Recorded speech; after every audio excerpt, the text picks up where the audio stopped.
একটা রান্নার channel create করলে প্রতিনিয়ত রান্নার রেসিপি দিতে হয়, কিন্তু আমাদের যারা মধ্যবিত্ত পরিবারের বিলং করি তাদের প্রত্যেক দিন নতুন রান্না করাটা সম্ভব হয়ে ওঠে না।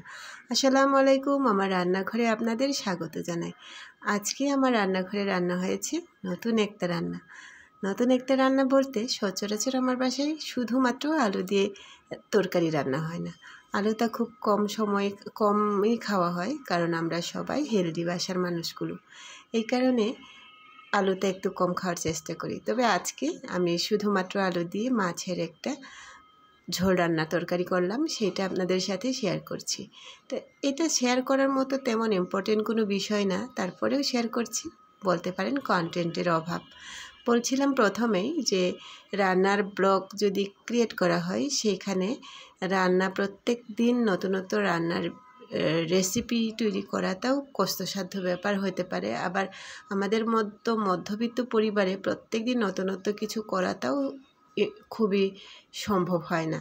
খরচের ব্যাপার তো অবশ্যই আছে, তারপরে আবার আনুষঙ্গিক অনেক কিছুই আছে।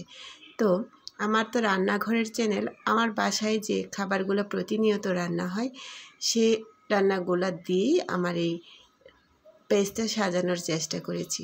সেইখানে প্রত্যহ রান্নায় আমার এই মাছগুলোই যেগুলো আমরা খাই সেগুলাই ঘুরে ফিরে চলে আসে, কিন্তু সেইটাকে আলাদাভাবে রান্না করা হয়। আর সেই রান্নার রেসিপিটাই আপনাদের সাথে শেয়ার করার চেষ্টা করি। তো আজকে যেভাবে আলুটা আমি রান্না করছি সেটা তো দেখতেই পাইলেন, যে আলুগুলো একটু মশলার সাথে কষিয়ে নিচ্ছি। মাছগুলো যেহেতু আগেই ভাজা হয়েছে, তাই আলুগুলো একটু বেশি ভাজা করে নিয়ে তারপরে পরিমাণ মতো পানি দিয়ে দিয়েছি।